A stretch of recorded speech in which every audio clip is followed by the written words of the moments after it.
and welcome to yet another episode of John Works Too Much, because I work too much. Today we're going to take this kitchen and we're going to rip out all these cabinets, and we're going to take out this hood vent microwave. Well, sorry, it's a hood vent now. We're going to put in a hood vent microwave, we're going to put in new cabinets here, put in a new backsplash, put in new cabinets, new sink, new faucet, new dishwasher, and new lights up here. We're going to put in some can lights up in here. We're also going to do some sheetrock in the garage and a fence, which are less exciting. But let's give ourselves, set your timers to 28 minutes, and let's see what we get done in that amount of time. All right, hope you guys are having a great day. Bye. All right, you filming? All right, so these shut-off valves won't turn off all the way. You probably have, maybe if you got an older house, you got some of these in your house, and we got to use pliers to get them off. It's got this old 3/8 copper, it's garbage, right? So what we're gonna do is, this is called a, like a cutoff wheel, I guess. And so this is pretty simple. It's got like a spring in it and it's got an arrow around it. So what we do is just take this sucker. We've already turned the water off at the street, by the way. So don't get all stressed out about that. Don't do this without cutting the water off at the street. All right, so that can come off. This is shark bite. So this just grabs right onto copper, and that's done. And then this is PEX. Put that in there. This is PEX. And we've got shut-off valves here. Here's another one. We want to make sure that they're in the off position, which they are. So that's great. Cut this one off here. If I can get this garbage out of the way. There we go. Same thing with that.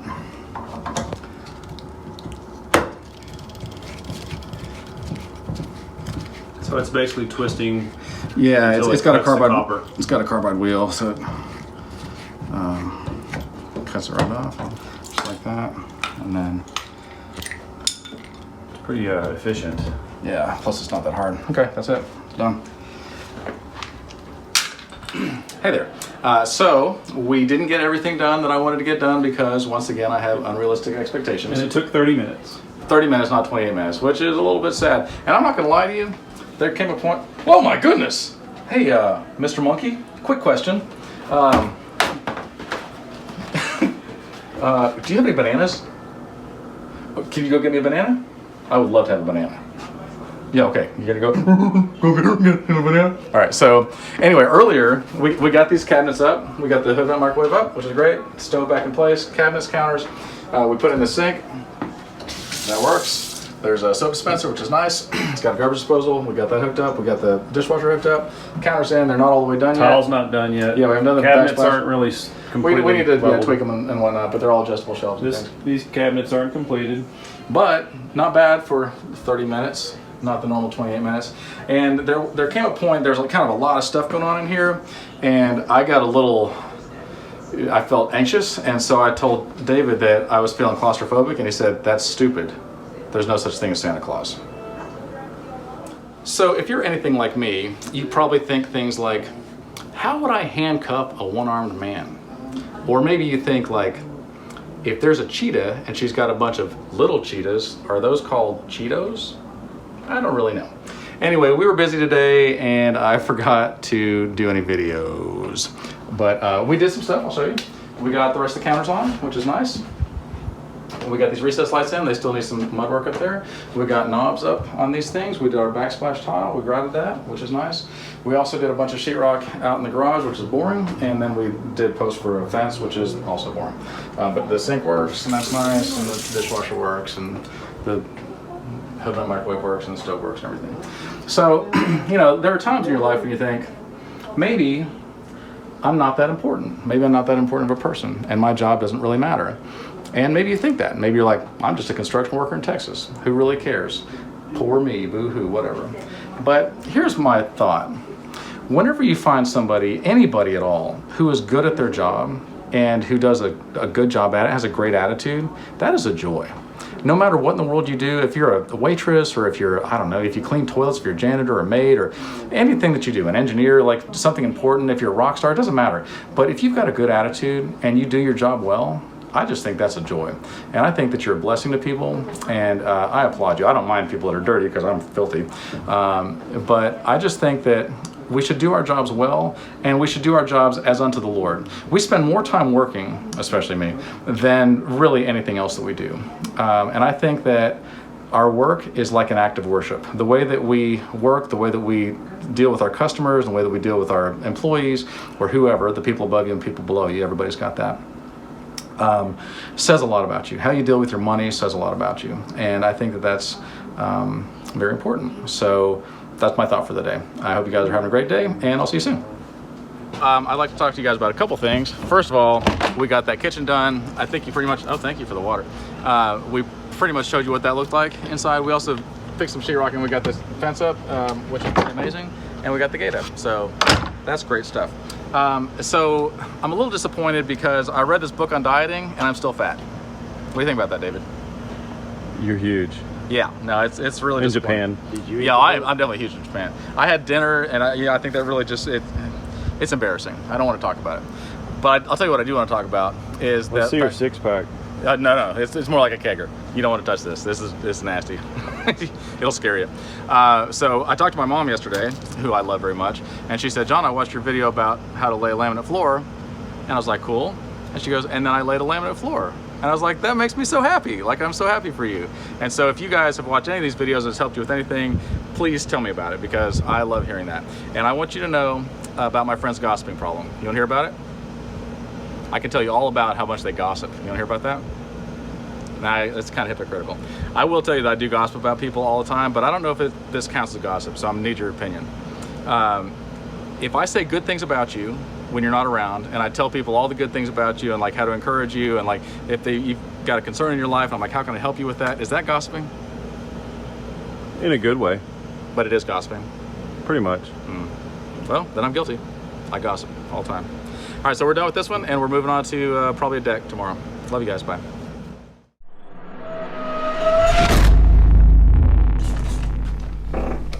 Did you just? Okay. Good morning, and welcome to yet another episode of John Works Too Much. Now, I've had times in my life, I'm pretty lazy, I'm not gonna lie, and I'm not really a maintainer or a fixer. I'm more of a just, let's buy a new one and replace it.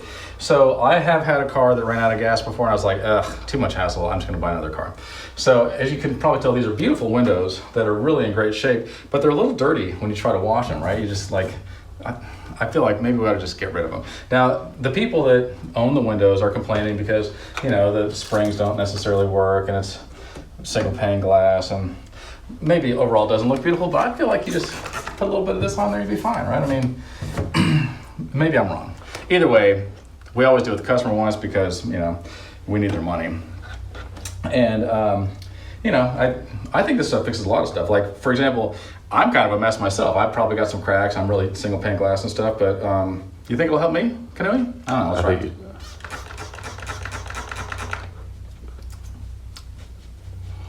Yeah, I think it'll help, yeah. No problem. So Canoe was like, hey, you should definitely not. He said, I strongly advise you against doing that. I'm like, because you're worried about my health? And he's like, no, I don't care about your health. I hope you die of COVID. But he said, you know, the kids might watch this and get scared. So here's the thing, kids. Don't actually do this, because I've been building up a tolerance to this stuff for years. It does kind of sting a little bit. It's got a lot of ammonia in it, but it's probably, I think I might get COVID from it. And I may, he's already coughing just from being, it's like a second contact high or whatever from COVID from this. But I want my kids to be able to sue the generic Windex company so that they can, you know, say, hey, he died of COVID. Anyway, that's not really, disclaimer, that's not really Windex. It's just blue Powerade. And it's still chilled from the gas station. Quite delicious, actually. Very refreshing. All right, so we're gonna put in new windows because these actually do look horrible and they don't really work very well, and they're just, you know, a mess. So we tear those out and put in new ones, and they're double pane, and it's gonna be amazing. So we'll show you as we go. Anyway, love you guys, bye. Kids, do not drink Windex. Do it! Drink, it's delicious, look. Hey, Canoe. You got any life lessons for us today? Ooh, so angry. life lessons. Yeah, you know, I think you were talking about something a second ago, right? Well, when you're doing windows for John, there should be like steps to go by. And the first step is once you get the old window out, John's working on the other window and you're working on this one. And then John will ask you, hey, come over here so I can help put this new one in. You need to like wait a minute at least before you walk over there, because he likes to get his pants right when you get there and then walk into the inside. So I'm holding the window. So it's been pleasant today. It's been 3 times he's done that to me, and In a row? in a row. Tic-tac-toe, bro. You know what? I'm exhausted from this week. You are too. So I'll let this It's one only slide. Tuesday. Not Tuesday. Oh, it was Thursday. though. Yeah. So anyway, yeah, this is the last window we're taking out today. We're replacing it with this one. Ooh, that looks pretty. And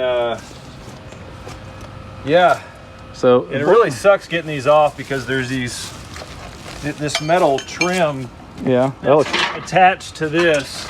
It's about 5 miles behind the And vinyl. then, yeah, you got to rip that off, and it's nailed. It's like shoved under there with a nail, so it's really a pain in the ass to get off. It sounds wonderful. So, when you're talking about people like losing their career, what do you think they should do? Just like give up and sit at home and like feel sorry for themselves, or what? Well, you know, seeing how the whole world's in a panic mode, you know, I went with it for about a month and a half, and Call it 6 weeks.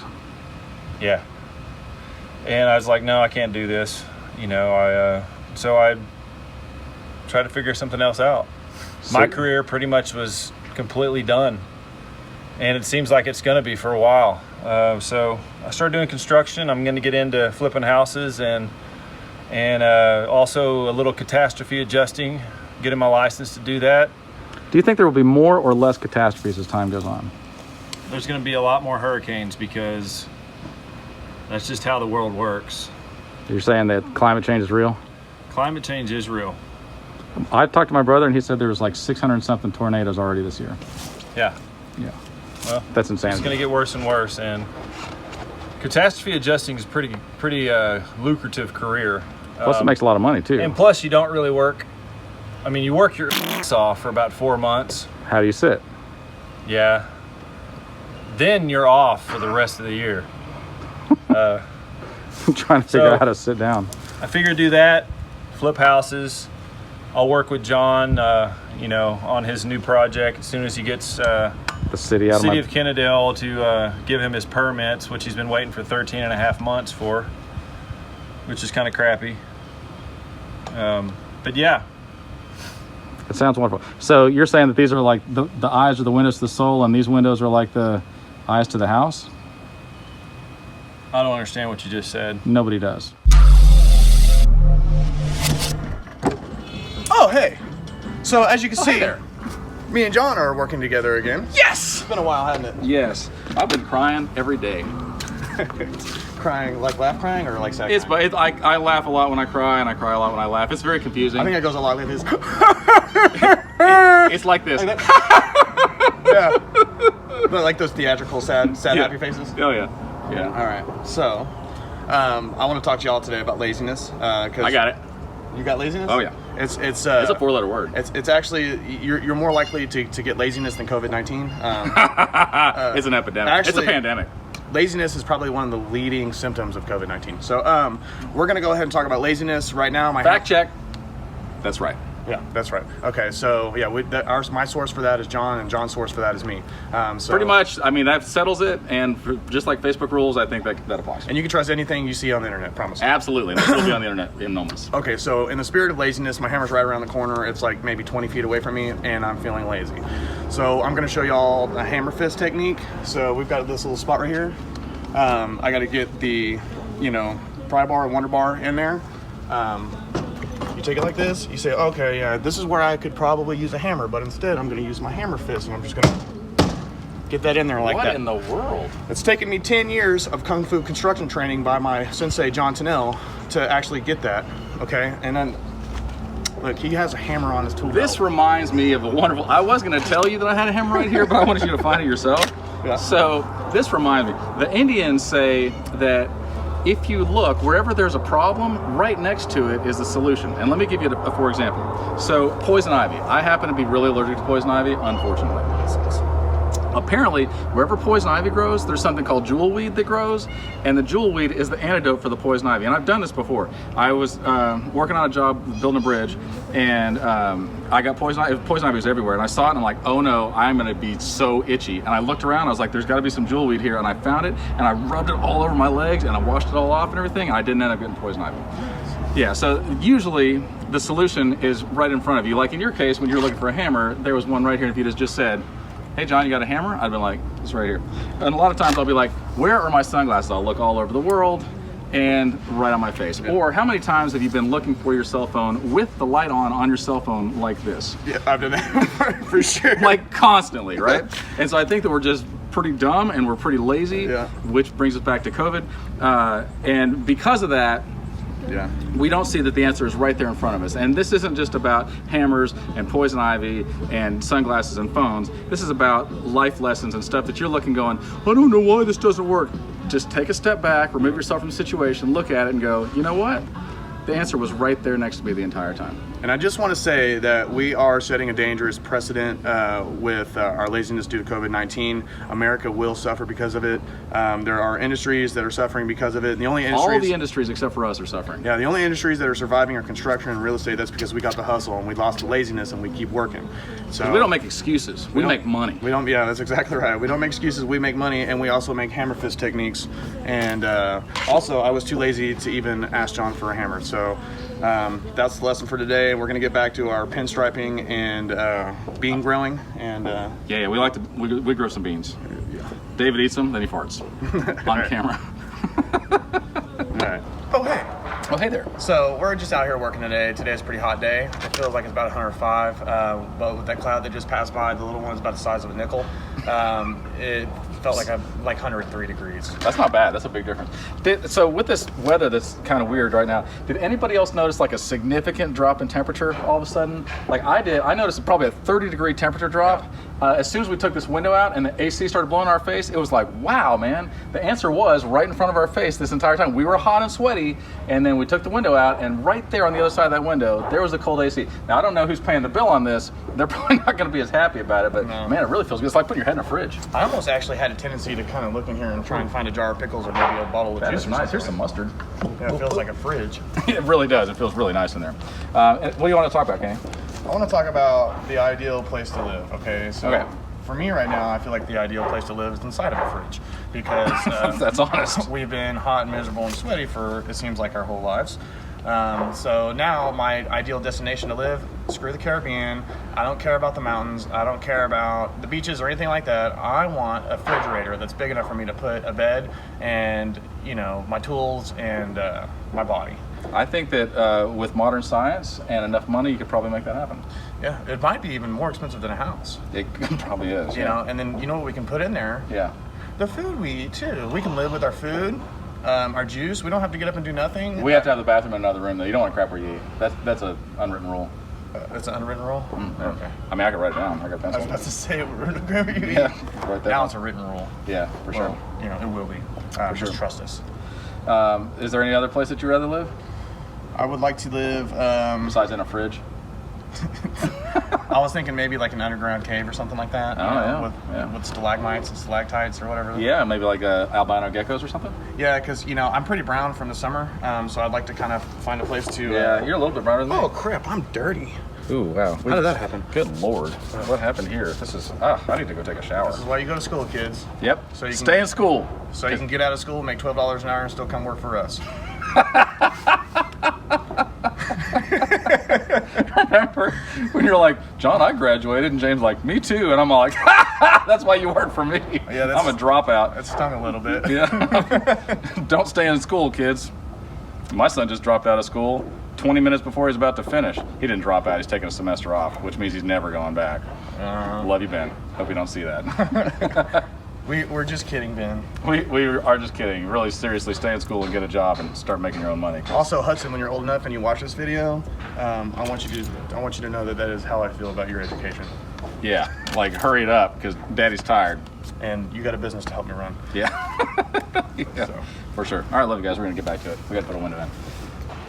So Kenny and I have been friends for a very long time, and we're good friends. And some might even say we're friends with benefits. Now, before you go and make this gross, because you guys have sexualized and made everything gross in the world, what I mean is, we're friends and we do each other favors. See, that sounds gross too, but it doesn't mean what you think it means. We're not swapping flavors. We're not swapping spit. We're swapping It's favors. Favors. So today I needed some help putting in all these windows, and because Canoe's gonna go help out with the hurricane because he's got a good heart and we love him.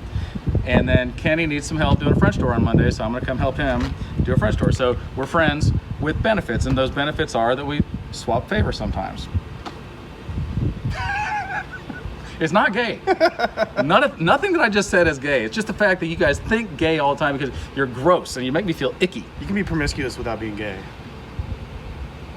Anyway, so because we're talking about Canoe, it's probably a good time, since he's not here to defend himself, to go ahead and bring up, a pretty painful subject for him. He told me the other day in full confidence and said, please do not tell anybody, so I won't, and shh, it's a secret, okay? He said that at some point in his life, he was a hobosexual. Does that mean that you have an affinity towards homeless people? Close. No, it's definitely not homosexual, and it doesn't mean that you like hobos. It means that maybe you need a place to live. And so you get in a relationship with somebody who has a place to live. I used to be like that, dude. You used to be like I was that. I was homeless when I met Rachel. Rachel, I hope you're watching too. And I guess what we're saying is that maybe at some point everybody's been a hobosexual, and so we shouldn't judge Canoe because he's not here to defend himself, because we love him just a whole lot. Like, he's a friend with benefits as well. Like, I feel like he needs favors and I need favors, and so we swap favors. It's like a fishing story. We love Canoe so much that every time we talk about it, the love grows. Like the fish. It is like that. Now, I actually went fishing the other day. A lot of people don't know what a great fisherman I am. I caught a fish this big. Oh, yeah? Mm-hmm. Nope. Actually, it was this big. Oh, you know what? Actually, I was right the first time. It was this big. Okay. That is a great fishing story. You could totally use that. Did you hear about the one-armed fisherman who caught a fish this big? Nuh-uh. That's it. How would you handcuff him anyway? So we got all these windows in all around. They still need to be painted, and we still need, some of them need to be caulked. But Kenny did an amazing job. Nathan did an amazing job. I did all right. Most of the time, I'm not gonna lie to you, I just sit there like in a lawn chair with a little fan, like a little Mr. fan on me, and I sip on lemonade, and I'm like, no, go do this. And everybody's like, I'm so tired, John. I'm sweating and bleeding and dying. And I'm like, you know what? Get back on your heads. And like, what do you mean? I'm like, now you have to do it, but on a handstand. And then I don't care if your tool belt falls in your face, you've got nails and stuff, just keep working. And that's the way I am. Yeah. Yep. That's why people love me. That's true. Yep. I don't do anything. I don't think that's true. It's kind of true. I think John did most of the trim work today. There is some truth to that. There's some truth. But Kenny did all the caulking. He's really good. Some of these windows just like need a little caulk, and Kenny was very helpful because he has a little caulk, so that works. I meant C-A-U-L-K. Oh, I've got a lot of caulk. Actually, I used a lot of caulk today. He used like 2 cases of caulk. Yeah. All right, so Still wasn't enough. it never is. We're gonna go see a show tonight. By we, I mean me and somebody else. And I don't know what you got a date night, right? Yeah, I got a date night. You gotta come out with us. And then tomorrow we're gonna be filming at my house, and Sunday we're gonna be filming at my house. And if you want to be a detective, like an extra, then get in touch with me, and maybe we can do that on Sunday. I love you guys so much. We'll see you soon. So I'm out here working by myself today. I got all these windows painted. There's one. There's 12 of them total. Like many of you, I really enjoy talking to myself because he really gets me. And also, I'm having deja vu all over again. It feels like I've been here before. So I just wanted to wrap this video up because sometimes I forget to do that because I'm lazy and busy. Anyway, that's it. We got a bunch of windows done, and they're all in, and everybody's happy. So love you guys.